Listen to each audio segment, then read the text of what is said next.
topic, and this is coming seriously. If you monitored the news over a week or so ago, or 2 weeks or thereabout, you saw little school children, doing horrible things, and it's gone viral, and people looking at the age of these children, and they're wondering, at this level, how did things get this bad? So we're looking at the role of parents, in digital awareness, making the space safe. What can parents do? How do parents beat this and help their children? How do we handle the internet positively? I have two ICT experts here in the studio. Good enough, two of them. The two of them are female. And Simi Atabaru is also taking the other side. So 3 against 1 here now. But don't worry. Is he appearing unusual? No. We just repeated what happened. Okay, because so and it was not. Because it wasn't anything, so we shouldn't make any noise about it. Okay, you won that case. So we have to my immediate right here, Deborah Dada. I'd like to welcome you. You've been here before, so this is New Dawn, and of course, Oluwadara Adepoju. Yeah. Okay. Good morning. Thank you for having me. Now we're looking at the internet. We're looking at digital awareness. Some of us, when we were growing up, not your own age, because I see that I can still take some liberty.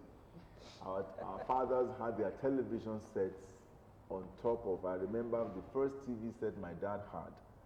He put it on a shelf. Eventually, he moved it down again from the shelf to the top of the fridge, and it was black and white. And that time, television stations would start by 4 o'clock, and by 12 midnight, everybody goes to sleep. But today, it looks like everywhere, even a little child could take the phone.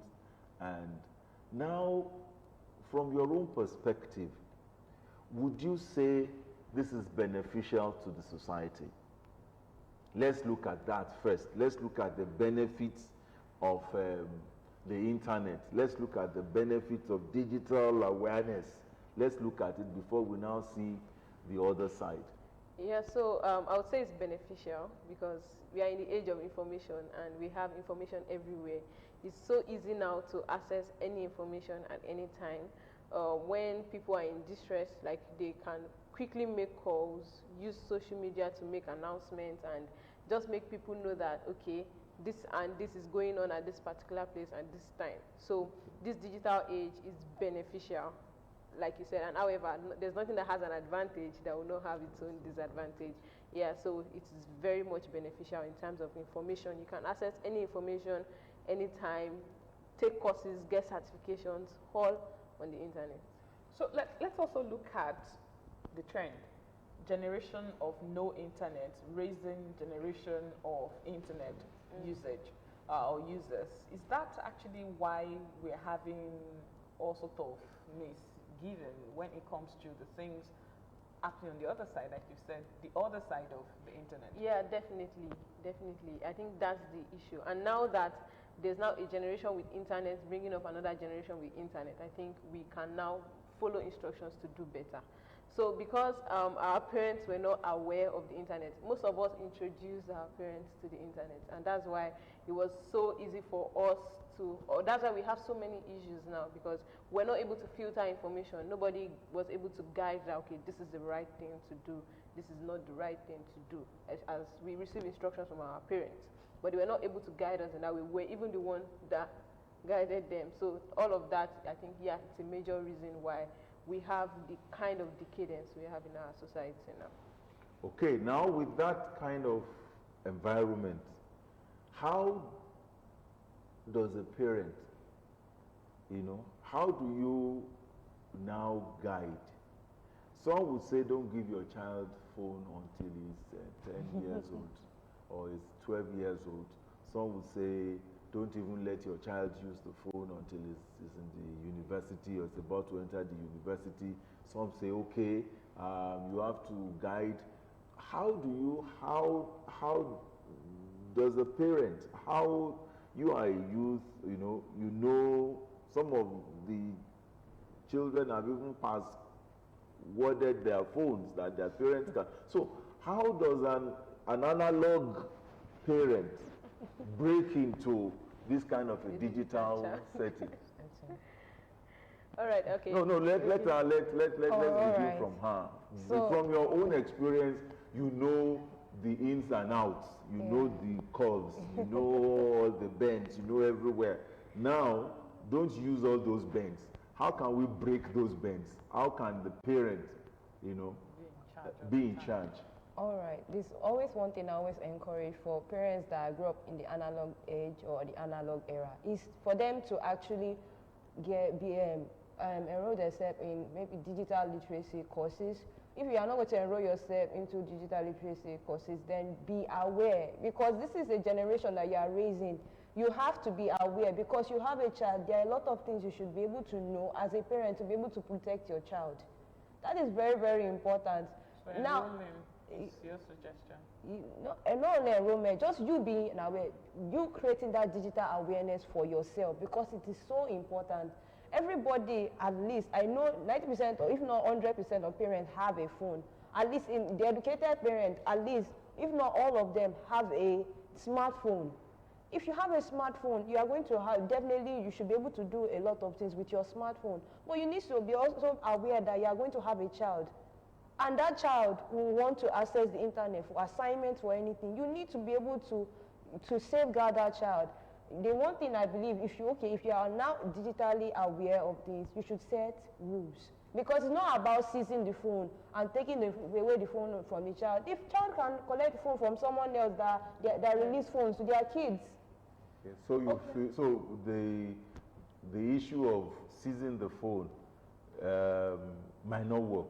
Might not work. No. So let also look at, we can say it's interesting, it's this and that, but we have a lot of distractions when it comes to the use of the internet. Yes. Some parents give their children laptops to do assignment, and you see all sorts of things popping up, and of course a lot of distractions. Let's be realistic, and people say that we have to have rules. Yes. Like you said earlier, have rules, and he also mentioned that some said, at 10, I won't allow my child to have a phone because a lot of things goes into studying and preparing yourself, your children for the future. It takes a lot of energy on itself, on its own. So how do we now navigate through in that regard, where you want your child to do assignment online, and of course you have to start at a particular stage? Are you in support of the 10 upward, or you're in support of let's just not distract them too much, because a lot of things are really distracting online? Well, I don't really, if you have an age barrier, I don't think I have a problem with it, but I believe that as a parent, you should be the first person to introduce the internet to your child. The parent is also looking for money. You're busy going up and down as well. This is something, I know, of our country. It's true. But that internet, you have to be the one to expose your child to it. It's something else if it's the parent that is now introducing the internet to the child. So the child will be coming with that kind of mindset when starting to use the internet. Okay, my parents showed me how to do this, how to do that. So when you're the one introducing the child to the internet, you can lay ground rules.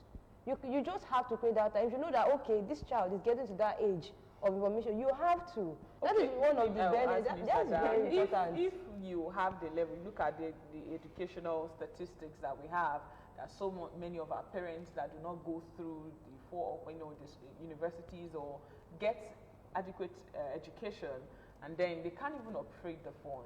So how do you introduce your child to a phone or to the internet?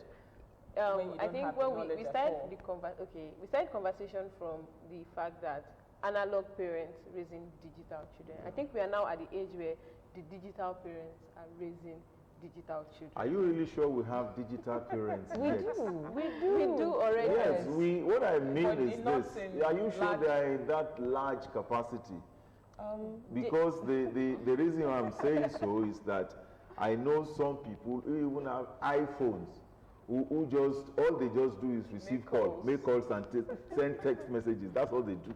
That's all they do. Yeah, but the truth is, if we look at the children that are misbehaving now, they are being raised by digital parents. People that were not able to sieve information online properly, and they pass the same thing to their children. Yes. Okay. The truth is, as much as possible, as we have analog parents, I'll still have the fear of doing so, even though they were not the one that introduced me to it. But because of the normal training I have had in other areas of life aside from internet, I'm able to pass it on to make it like, when I'm doing, I deal with the fear that, okay, will I do this thing in the presence of these people? You understand? So even if we are analog parents, there are other lessons that they have instilled in us that will not make us do some things. But now in this age where we have digital parents, busy parents, everybody wants to make money at this time, and they still want to give birth at the same time. Like she said, introduce your children to these things. Then the bad side of, how would I put it, the negative side of the internet, introduce them to it as well. Yes. Let them know that, okay, this thing, this is what they do here, and this is wrong. This is it. And the truth is, as I know children that use smartphones already from 2, 3, 4, and they're already making use of phones. Even if they don't know what to say, they'll put the phones in their heads and be talking. They will start downloading for you. They will download. Yes. Yes. Yes. So you need to tell them that. When you see them doing it, oh, this is what you're doing. Who taught you this? I learned it from this social place. Okay, this is how to do it better. This is what you should not do with it. Because the truth is, you're not the only one training your children. They'll get to school, they'll meet students, they'll meet their teachers. So they need to be able to fit into all those places and make sure that your own information that you've given them is priority amongst whatever they hear from anyone. Now, if we're looking at it from that standpoint, some of these children even password their phones now. They have security locks on it that the parents cannot even access the phones. So an attempt for the parent to say, okay, give me your phone, let me look at it. The child will say, you want to invade my privacy. So how does even a digital parent, how does the digital parent break through that kind of barrier? Do you now say, okay, don't password your phone, I want to be able to see your phone anytime I want to see it? Order. Or you know, you give a straight order. No, I want us to be as realistic as we can now. Assuming you have your phone, you know what you have on the phone, you know, and then your dad now says, okay, or your somebody now says, no, I want to begin to see what is in your phone. So how does a parent achieve a balance in that kind of environment? All right. So for me, that is where the importance of a parent-to-child bond is very important. If you are not your child's friend, then that's when there will be secrecy or everything. There will be a gap between the parents and the child. If you are a friend of your child, I don't think if I'm a friend, I will keep secrets from the person. Okay. I should be safe enough to be able to. I should be safe enough as a child to be able to trust my parent with my phone. Okay, my phone, you have it with me here. And you should be safe. If you parents are safe enough to give your own children your phone, how much more the child to you? So you have to create that bond with your child. It shouldn't be the parent just laying straight rules like, give me your phone. As a child, I have that bond with my parents such an extent that I can drop my phone with them and they can check through it because of the trust that we've built. You introduced me, like I said, Benita, you introduced me to the internet. You've already informed me about all these things. You've already created that safety net for me. So having a phone, then even if they have passwords, some people, their parents know their password. So there shouldn't be a problem having that barrier because I already have a bond with my parents and it's a good bond. Okay, let's also move to another level of the conversation which has to do with the peers, the people the children relate with along the line, and how such influence, especially when you've talked about the parent being involved in the teachings now, and then you get to school, you know, your friend is bringing a particular website saying, oh, this is what we have to do with it, this is, come and check this, and the child is even very scared to show you at home.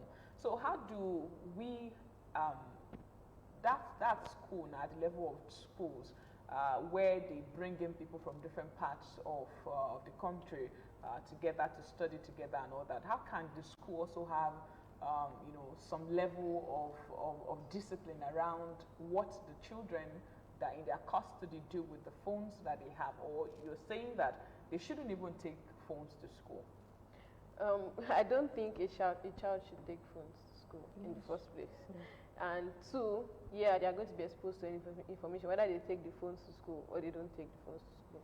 So aside from the parental bonding part, there are also measures online, parental guidance online that you can set on your child's device, and you are able to create accounts such that the accounts are linked with your own account, and whatever activity the child is carrying out on their device, you're able to monitor it on your own device as well.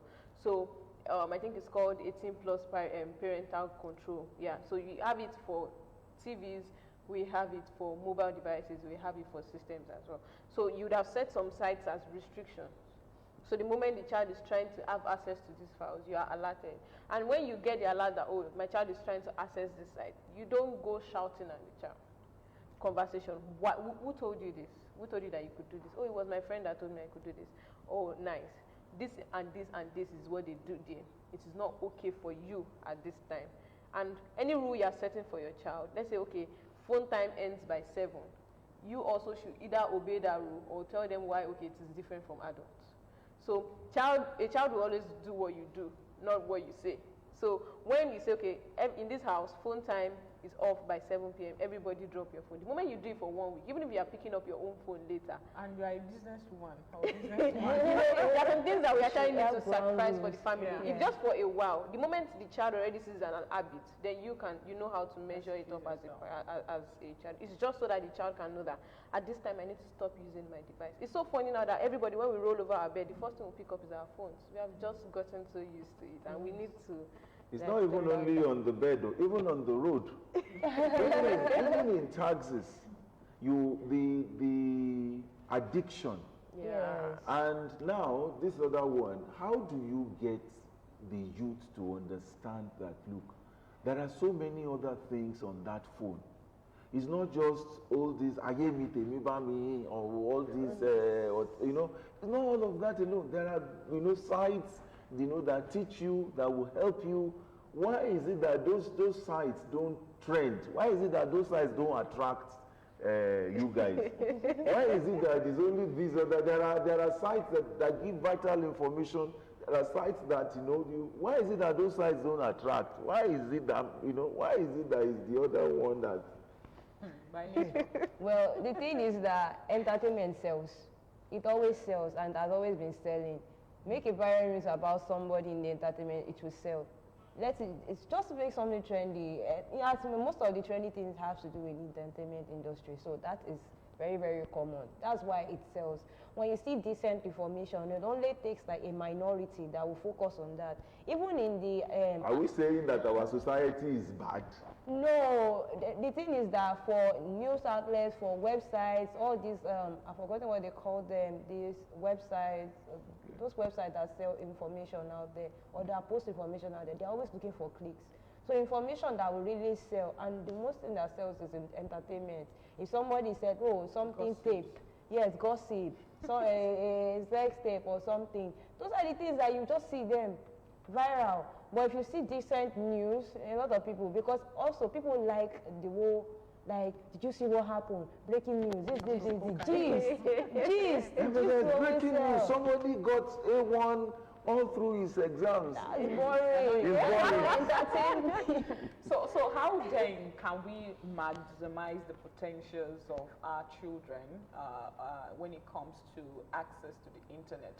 Okay, there's this regular saying that charity begins at home. So I think most of the work is on parents, new parents that are just coming. I fear for our set of parents. Our generation. Our set of parents. Our set of parents. Like, because you see some things online and you be like, this person will give birth. Like, what will the child do? So as much as possible, if you don't, what you don't know, you can't pass on to others.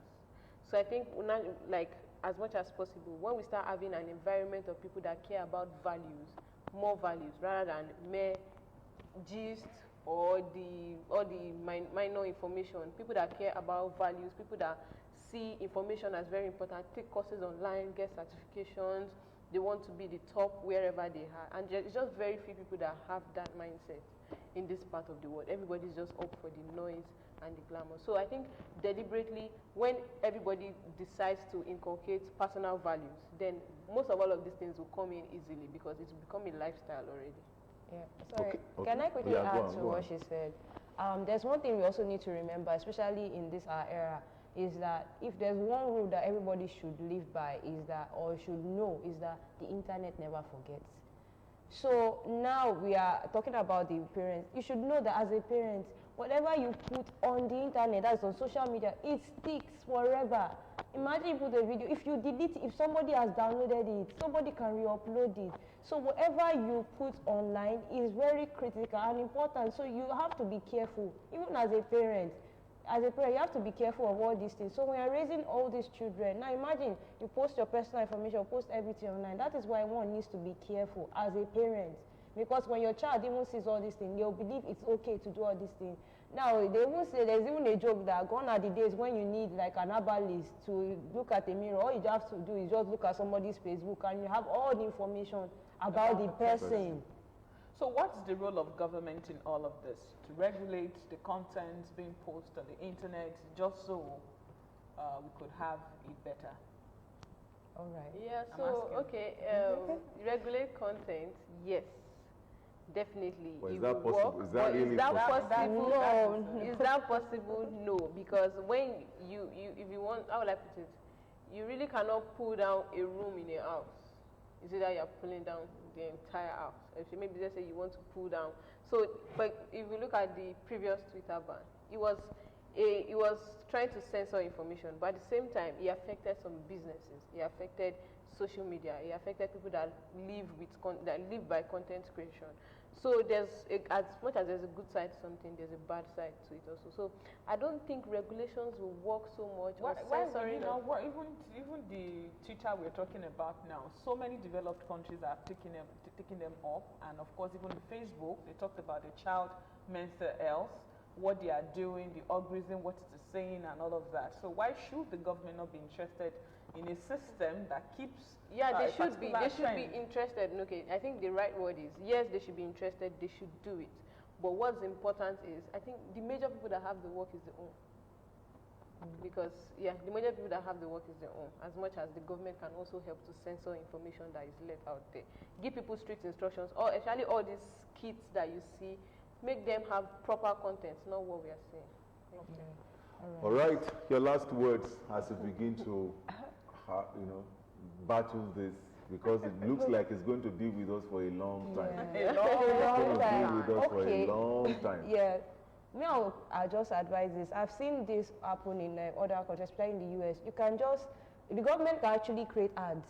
Ads are very important. A lot of people watch ads. You can create ads raising awareness of the importance of what you post online and just being careful online. I see you can have ads. I think I saw this in the US channel where they were posting ads of how something was sticking to somebody's and it was like, be careful of what you post in internet because it sticks with you forever. And that was an ad and it passed information, was short and simple about how you should be aware of what you post on the internet.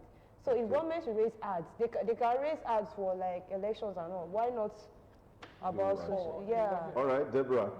Yeah, for me, I would say it's the home. Let everyone be deliberate about raising their kids. Yeah. Wow. All right, I think that sums it. Let everyone be deliberate about raising their kids. And they have also told us, you digital fathers and digital mothers, wake up. The era of just having your phone in your hands is gone. If you don't want disaster on your hands, you've got to know what your children are doing. You've got to also be ahead of them so as to be able to, keep abreast of what is being done. Deborah, Dada, thank you so much for being part of this discussion. Oluwadara Adepoju, well, we hope we'll still see you guys later. And then Simiat, well, it's been quite a good day today. Exactly. Let's hope that we will keep it up. Digital safekeeping, it's important. Parents, we all have a role to play, and let's play our role, each of us, government, the people, and everyone. That's our message on New Dawn, the Wednesday edition, the last one in the month of April. New Dawn will be here again on Friday, but we will be here next week, God willing.